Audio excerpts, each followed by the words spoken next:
चलें भारत की ओर। सबसे पहले एन अपडेट। पिछले एपिसोड में मैंने चर्चा किया था सुशांत सिंह राजपूत हत्याकांड का।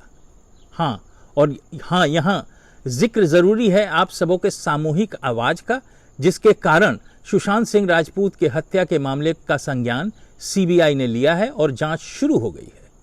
अब तक तो सिर्फ लीपापोती ही हो रही थी और सबूत खत्म करने के असफल प्रयास। अब आम जनता को ऐसा महसूस हो रहा है कि सुशांत को न्याय मिल सकेगा और मुंबई से करण जौहर, महेश भट्ट, खान बंधुओं के गिरोह की समाप्ति हो सकेगी। मुंबई पुलिस का भी पर्दाफाश हो चुका है, कोर्ट ने फटकार भी लगाई है।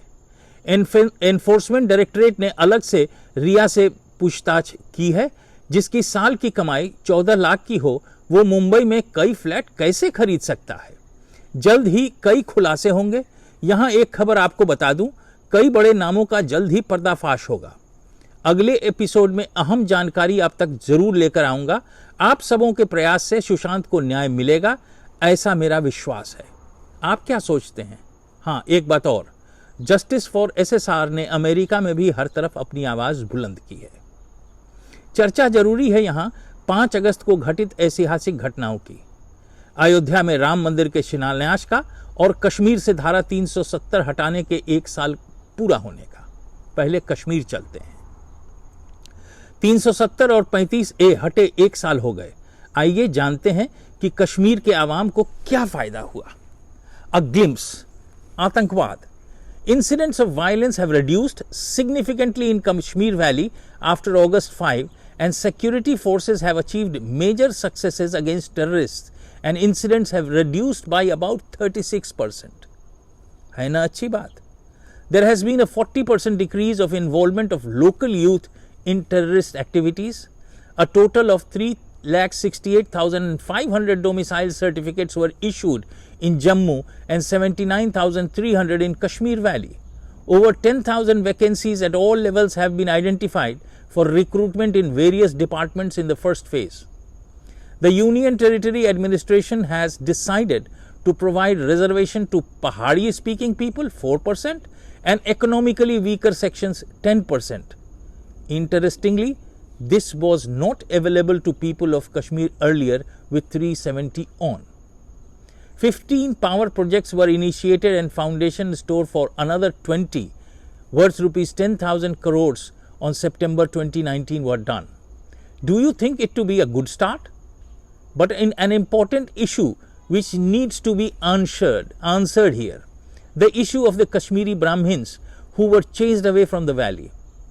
A non-political organization from Uttar Pradesh, Brahma Sena, has been demanding justice for the Kashmiri Brahmins who have become asylees in their own country.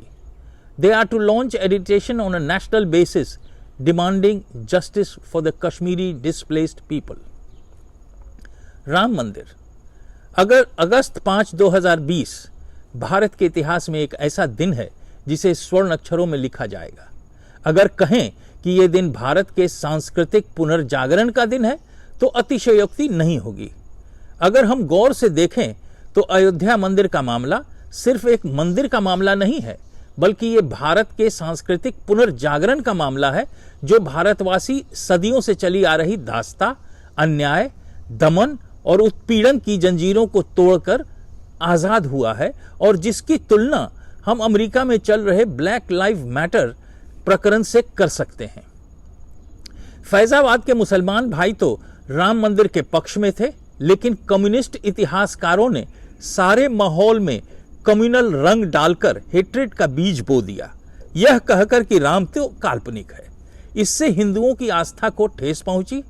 यहां साझा करना चाहेंगे आपसे एक अद्भुत संयोग का, सदियों से चले आ रहे बिहार उत्तर प्रदेश के संबंध का।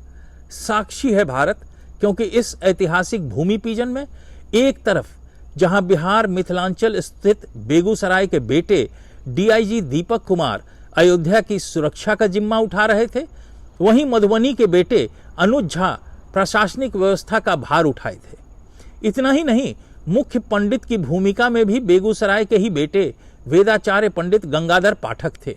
साथ ही भूमि पूजन का ईंट गया बिहार से लाया गया था। रामलला का वस्त्र भी भागलपुर बिहार से बनकर गया था। प्रसाद भी पटना बिहार के हनुमान मंदिर का नैवेद्यम वितरित हुआ और भजन गायिका भी मधुबनी बिहार की बेटी मैथिली ठाकुर। गर्व का दिन हम बिहारियों के लिए। कुछ ऐसा लगता है कि राम जी के ससुराल मिथिलांचल से अतिथियों के सत्कार का सारा भार उठा लिया गया था। है ना अजीबोगरीब बात। और इस ऐतिहासिक अवसर को पूरे विश्व में असीम उत्साह से मनाया गया। न्यूयॉर्क के टाइम्स स्क्वायर में भी हजारों लोगों ने एक सुर में जय सिया राम का उद्घोष किया। हाँ, मैं भी वहां था। एक झलक आपके लिए।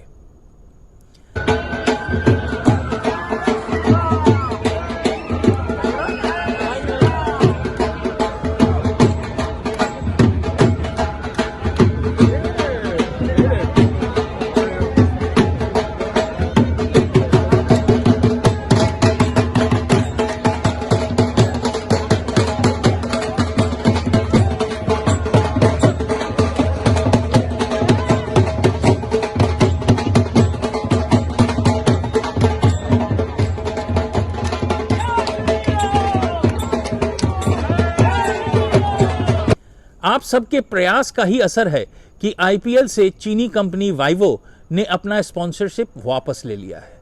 महसूस करें अपनी सामूहिक ताकत का। क्या कोई भी दुश्मन 130 करोड़ भारतीयों के आगे टिक सकेगा? गंभीरता से इस पर विचार करें। आपकी जिम्मेदारी बढ़ती है। देश आपका है, इसका भविष्य आपका है, इसको बढ़ाने और संवारने का दारोमदार आपका है ना? करें अपना कर्तव्य।